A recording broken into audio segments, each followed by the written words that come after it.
She was standing on my porch at 20 past 11 at night, in October, in the rain, and she had a suitcase.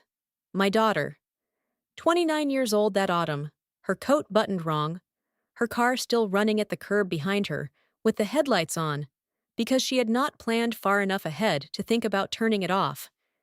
And against her shoulder, wrapped in a blanket that was not quite enough blanket, half asleep and snuffling, was my granddaughter, 4 years old, Hannah. Megan did not say very much, standing there. She did not have to. A grown woman does not arrive at her mother's door at 20 past 11, with a suitcase and a sleeping child, unless the floor has come out of her life. I knew that. I want you to understand, before I tell you the rest of this, that I knew exactly what I was looking at. I have replayed that porch 10,000 times in the 7 years since, and in every single replay, I knew. What I did next is the reason I am telling you this story. It is the reason I have spent 7 years as a stranger to my own daughter, and very nearly a stranger to the little girl in that blanket. I did not let them in. My name is Carol. I am 58 years old, and for almost 30 of those years, I have run a small flower shop on the main street of Madison, Indiana. A river town, the kind of place where I have done the flowers for half the weddings and most of the funerals, and where I know which arrangement a family will want before they have finished telling me who has died. I'm good at my work. I have built a steady, well-regarded life out of knowing what other people need at the very hardest moments of theirs. I tell you that because it is the cruelest part of this, and I would rather say it myself than have you notice it quietly later. I have spent 30 years being the woman a whole town leans on in its worst hours, and on the one night that mattered more than all of those hours put together, the worst hour belonged to my own child. She came to my door, and I failed her completely. I have not had a real conversation with my daughter Megan in 7 years. We are not, technically, what you would call estranged. There is no dramatic word that has ever been said between us, no screaming, no declared cutoff. It is quieter than that, and, I have come to think, worse. It is the estrangement of two people who are unfailingly polite. A card at Christmas, signed but not written in. A text on a birthday. For a few years, there were stiff holiday visits, an hour long, everyone watching the clock. And then those thinned out too, the way a path you stop walking thins out, until the woods simply take it back. And there is Hannah. My granddaughter is 11 years old now. 11. She was 4 on that porch. I have missed every year in between. Every birthday, every first day of school, every ordinary Tuesday. And I have missed them not because of distance, because Megan lives only 40 minutes away, in a town I could be in before a kettle had finished boiling. I have missed them because of a door, because of one night, and a decision I made at 20 past 11, and 7 years of being too proud, and too frightened, and too certain of my own goodness to walk back across what that decision broke. I'm going to tell you about that night. And I am going to tell it honestly, which means I am going to tell it in a way that does not let me off, because I have spent 7 years telling it to myself the other way, the soft way, the way with my own halo still on, and it was overhearing the true version in a hallway, this past spring, that finally took the halo off. I will get to the hallway. But first, you need the night. Told straight. Megan married Doug when she was 23. I did the flowers for that wedding myself. White roses and eucalyptus. And I remember being so happy that day that my face ached from it. Doug was charming. I want to be fair to the version of me that liked him, because she existed and she was not a fool. Doug was genuinely charming in the way that I would only much later come to understand is sometimes a tool and not a temperament. The trouble in that marriage came on slowly and quietly, and it was the kind of trouble that does not leave marks a mother can point to. Doug did not hit my daughter. I held on to that fact for years, like a railing. He never hit her, so how bad could it really have been? What Doug did was smaller and steadier than that. He controlled the money, all of it, down to the grocery receipts. He decided who Megan was allowed to see, and slowly that list grew shorter. He had a way of speaking to her in front of other people, a light, joking way. that left small cuts you could never quite prove were cuts. Over 6 years, he made my bright, funny daughter quieter and quieter, until she had the watchful stillness of a person who has learned that a room can turn without warning. I saw some of it.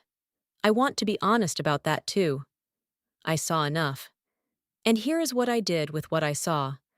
I told myself that it was a marriage, and that all marriages are hard, and that a mother who goes looking for trouble in her daughter's marriage will surely find it, and will only make things worse. I told myself that Megan had made her vows. I am a woman of a particular generation, raised by a particular kind of mother, and somewhere deep inside me, in a place I had never once examined, was the iron belief that a wife stays, that you do not break a family, that whatever is wrong inside a marriage is to be fixed inside it, with the doors closed, and not aired on a mother's porch at 20 past 11 at night. So when Megan stood there in the rain, with Hannah on her shoulder, and her coat buttoned wrong, and told me, in a low and shaking voice, that she could not do it anymore, that something had happened that night, a bad night, the worst one, that she needed to come home, just for a while, just until she could think, I did not let them in. I stood in my own doorway, in my dressing gown, with the warm light of my safe house behind me, and I looked at my child, on the cold side of the threshold, and I said the most damaging words of my entire life. I did not shout them. That is the thing people never understand about the worst things we do to one another. They are so often said gently.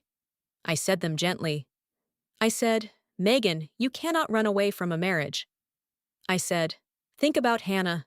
A little girl needs her father.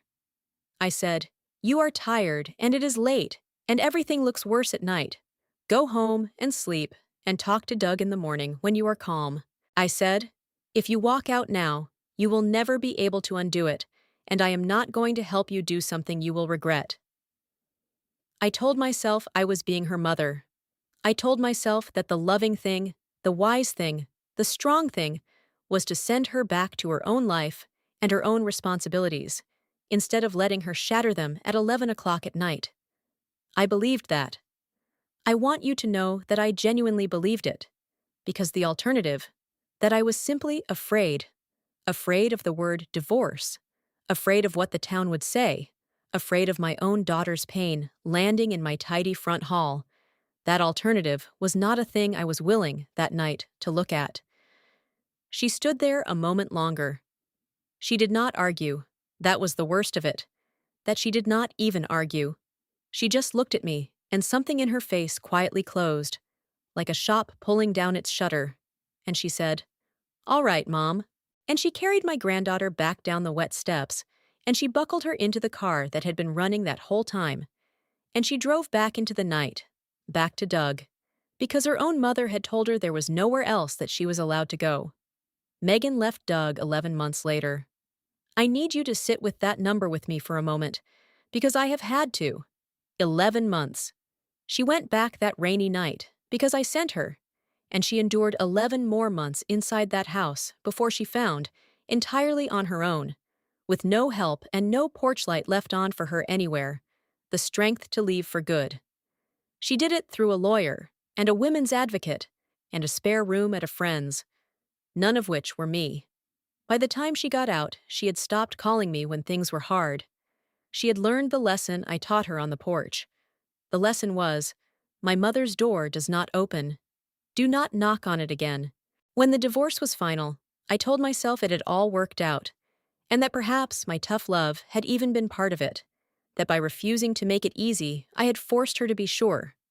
I actually thought that. I have to tell you the small, ugly thoughts as well as the large ones, because the small ones are how a person like me survives a thing like this with her good opinion of herself intact for 7 years.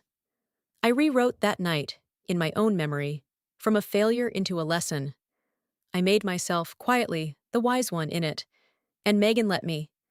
That is the part I understand now, and did not understand then. She never confronted me. She never sat me down and told me what that porch had done to her. She simply, slowly, withdrew. And because she withdrew politely, because there was never a scene, I was able to call it something other than what it was. I called it Megan being distant. I called it Megan being changed by the divorce, hardened by it. I called it, when I was feeling especially sorry for myself, Megan being ungrateful, after everything I had done for her. The visits got shorter. Hannah grew up in photographs that other people showed me. I learned my own granddaughter's life secondhand, from my sister, from a cousin, the way you learn about the family of an acquaintance. Hannah lost her front teeth, and I did not see the gap. Hannah learned to ride a bike, and to read, and to swim, and I was told about each of these things in the past tense, weeks late, by people who assumed I already knew. I want to tell you that I fought for them. I did not really. I sent the cards. I sent the birthday money. I performed, carefully, all the motions of a grandmother, all the things that can be done from a safe distance, without ever having to stand again in a doorway and risk anything. Twice in those years, I came close to driving the 40 minutes and knocking on Megan's door, and both times I did not. And I told myself it was because I did not want to intrude. The truth was simpler and worse. I did not knock on her door because some part of me knew, even while the rest of me was busy not knowing it, that if I knocked, she might do to me exactly what I had done to her. And I was a coward about the symmetry of that. I had been able to survive 7 years only by not letting myself feel the full weight of the night, and knocking on her door would have made me feel it. So I let the path through the woods grow over, and I told myself, all the while, that it was sad, and that it was Megan's choice, and that I had only ever done my best. There is a particular comfort in believing you did your best. It is a comfort I was not finished clinging to until one afternoon this past spring, in a hallway, when I heard my daughter say 4 sentences she did not know that I could hear. It was a school concert, Hannah's middle school, the spring choir concert, and I was there because Megan had invited me. That invitation had been, in its small way, an enormous thing. It came as a text, plain and short. Hannah has a concert May 9th if you'd like to come, and I had read it 20 times. I understand now what it cost her to send it, and what it meant. My daughter, after everything, had looked at her 11-year-old and decided that Hannah should be allowed the chance to have a grandmother, and had cracked a door open, at real risk to herself, to make that possible. She had done, in the sending of one careful text, the exact brave thing that I had failed to do for 7 years. I went.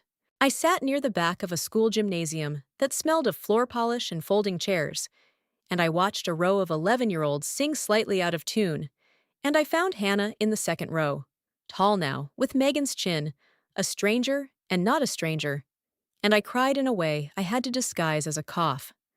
Afterward, there was lemonade in paper cups out in the hallway, and a crush of families, and I lost sight of Megan and Hannah in it, and I went looking for the restroom down a quieter side corridor, and that is where I heard them. Megan and Hannah around the corner, not 10 feet from me, in an alcove by the water fountain. They could not see me. I stopped because I heard my own name. And then I did not step around the corner, and I did not clear my throat, and I'm not proud of the listening, but I have stopped pretending to myself that it did not happen. Hannah had asked her mother a question, the kind of plain, enormous question that children ask when they have finally noticed a shape in the family and want it named.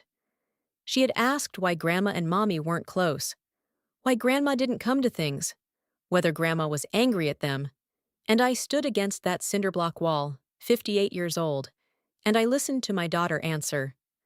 I had braced, in the half-second I had to brace, for the worst. I had braced to hear myself described as a villain to an 11-year-old, and some cowardly part of me had even readied its defense, its yes but, its you don't know the whole story. I did not get to use it, because Megan did not make me a villain. What Megan did was far worse than that, and far kinder, and it is the thing that finally, after 7 years, took the halo off my head and set it down on the ground. She told Hannah the truth, but she told it gently. She said that a long time ago, when Hannah was very small, Mommy had been having a very hard time, and had needed help, and had gone to Grandma's house to ask for it, and that Grandma had been frightened, and had not known how to help, and had said no. She did not say sent us back out into the rain. She did not say back to a man who was hurting me. She did not say I have never quite been the same since. She said Grandma was frightened and didn't know how. She handed her mother, she handed me, the most generous version of the worst thing I have ever done. And then she told her daughter that it was nobody's job to stay angry about it anymore, that Grandma loved her very much, and that grown-ups sometimes get frightened and get things wrong, and that the important thing was that Grandma was here today. And wasn't that a nice thing? I have done a great deal of grieving in my life. I am a florist. I have stood at the edge of more graves than I could count. I had never, until that hallway, grieved myself. But that is what I did, with my back against a middle school wall and a paper cup of lemonade going warm in my hand. Because I understood, all at once, the full size of it. My daughter had spent 7 years being more merciful to me than I had been to her on the single night she had needed me. She had taken the cruelty I showed her, and she had quietly composted it, the way you compost a hard winter, into something a child could be safely handed. She had protected Hannah from the truth of me. She had even, God help me, protected me. And she had done all of it alone, because 7 years before, on a wet porch, I had taught her that alone was the only thing she was ever going to be allowed to be. I did not go and find them in that hallway. I want to be honest about that. I was in no condition to. I drove the 40 minutes home with my hands held too carefully on the wheel, and I sat in my kitchen with the lights off for a long time, and I did the thing I had successfully avoided doing for 7 years. I let the porch back in. All of it. The rain, the running car, the wrong buttoned coat, the small closing of my daughter's face. I stopped editing it. I let it be exactly what it was. What it was this. My child had been in danger. Not the kind of danger that leaves marks, but danger, real danger, the slow kind that empties a person out. And she had gathered the enormous courage that it takes to run. And she had run, in the dark, in the rain, with her baby, and she had run to the one place a person is supposed to be able to run to. She had run to her mother. And her mother had stood in the lit doorway and had been more loyal to an idea than to her own daughter. More loyal to the word marriage than to the actual person inside one. More loyal to what the neighbors might say, to the tidiness of my own front hall, to the railing thought of he never actually hit her, than to the shaking woman on my steps who had just told me it was the worst night of her life. I had not been wise that night. I had told myself for 7 years that I had been wise, or at least firm, at least principled. I had not been any of those things. I had been afraid, that is the whole of it. A frightened woman, protecting her own comfort, dressed up even to herself, as a wise one giving hard counsel. And the bill for my fear had not been paid by me. It had been paid by Megan, who went back for 11 more months. It had been paid by Hannah, who got a grandmother made out of birthday cards. I had arranged my whole life so that the bill for my fear would be quietly mailed to other people. And for 7 years it had been, and they had paid it, and they had not even sent me the receipt. You do not, it turns out, get to keep your good opinion of yourself and the truth at the same time. For 7 years I had chosen the good opinion. In that dark kitchen, I finally set it down, and I will tell you, it was the heaviest thing I have ever put down, and the room was lighter once it was gone. I knew, before I went up to bed that night, that I was going to go to Megan. Not to be forgiven. I want to be careful about that, because forgiveness was hers to give or to withhold, and not a thing I had any standing to go and collect. I was going to go to her for one reason only. Because in 7 years, through all the cards and the careful texts and the clock-watching visits, there was one thing I had never once actually said to my daughter. I had never said, "What I did to you was wrong, and I know that it was, and there is no part of it that I am still defending." She had never heard me say that. She had had to raise a child, and survive a marriage, and compost my cruelty into kindness, without ever once being given that single sentence. And she had earned it. She had earned it 7 years before, on the steps, in the rain. I did not call first. I thought about it for a week. And a week, this time, was not cowardice. It was care. I have learned late the difference between the two. I needed the words to be right, because I was only going to get to say them once, and because Megan had been handed enough careless things by me to last her a lifetime. I drove the 40 minutes on a Saturday morning. I had not been to her house in nearly 2 years. It was small and well kept, with a border of marigolds along the front walk that I recognized, with a pang, as something she must have learned from watching me, back before. Back when she still wanted to be like me. I stood on her porch. I want you to feel the shape of that. 7 years before, my daughter had stood on my porch, and I had not opened the door. Now I stood on hers, and I understood, fully, for the first time, what that side of a closed door feels like in the body. It feels like the ground is not quite finished being built. Megan opened it. She did not look angry. She looked careful. The same watchful, braced stillness that I had helped to put in her all those years ago. And the sight of it on her face, on her own doorstep, very nearly stopped me. She said, "Mom, is everything okay?" Because of course a visit from me, unannounced, could only mean that something was wrong. I had made even my own arrival into a thing that had to be braced for. I asked if I could come in, and then I stopped, on her threshold, and I made myself say the rest of it right there, before I crossed it, because I had not earned the inside of her house yet, and I knew it. I said, "Megan, I'm not going to come in if you would rather I didn't. You get to decide that. I am only here to say one thing, and I can say it from right here." And then I said the thing. I am not going to give you all of it, because some of it is hers now, and not mine to hand around. But I told her that I had been at the concert and that I had heard her in the hallway with Hannah, and that I was sorry for the listening. And I told her that she had been kinder in that hallway than I had any right to be, and that I had not come to accept the kind version. I had come to say the true one. I said, 7 years ago, you came to my door in the worst hour of your life, and you were not running away from anything. You were running toward safety, toward me, and I shut the door on you. I was not wise, and I was not strong. I was afraid, and I dressed my fear up as good advice, and I sent you back to a man who was hurting you, and a marriage that was hurting you, and I did it to protect myself. And you have paid for that every day for 7 years, and so has Hannah.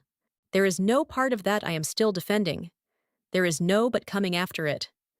I was wrong, in the worst way a mother can be wrong, and I have known it, underneath, the whole time.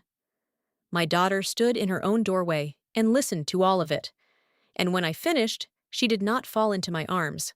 I want to tell you that honestly, because I think the honest version is the only one that is any use to anybody. There was no music, her eyes filled, but she did not let the tears go, and she did not reach for me, and the careful stillness did not leave her face. What she said was quiet, and it was not absolution, and I have come to be grateful that it was not, because absolution that fast would have been just one more thing handed to me that I had not earned. She said, "Thank you for saying that."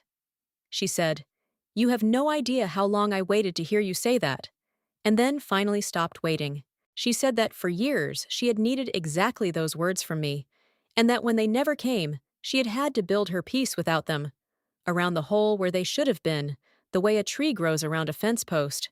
And she said, and this was the hardest thing and the most fair, that my saying them now did not unbuild 7 years, that she could not simply open the door all the way today, just because I had finally knocked on it the right way.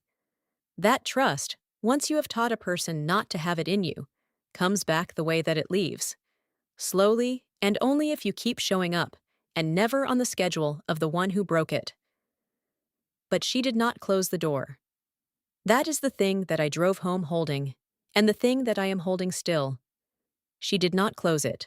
She said that she did not want Hannah to grow up without a grandmother, and that she did not, if she was being honest, want to go on without a mother either, if a real one was finally, at long last, on offer. She said we could try. Slowly. With no pretending that the 7 years had not happened, and no rushing me back to a place I had not yet honestly walked to. She said, "We can start." And then she did let me in. Not into everything, not all at once, but into her kitchen, that Saturday, for a single cup of coffee. And Hannah came downstairs and was shy with me, as she had every right in the world to be. A stranger she was being told to call by a warm word. And I did not push. I have learned, finally, in my 50s, the most basic thing of all, that you do not get to set the pace of your own welcome back into a room that you chose to leave. We are 8 months into the trying now. I want to be truthful with you about what that looks like, because it does not look like a film, and I would not insult you by pretending that it does. It looks like a standing Sunday lunch that is sometimes still a little stiff. It looks like me biting back the advice that for 58 years I had believed it was my whole job to give, and learning instead, slowly, to ask.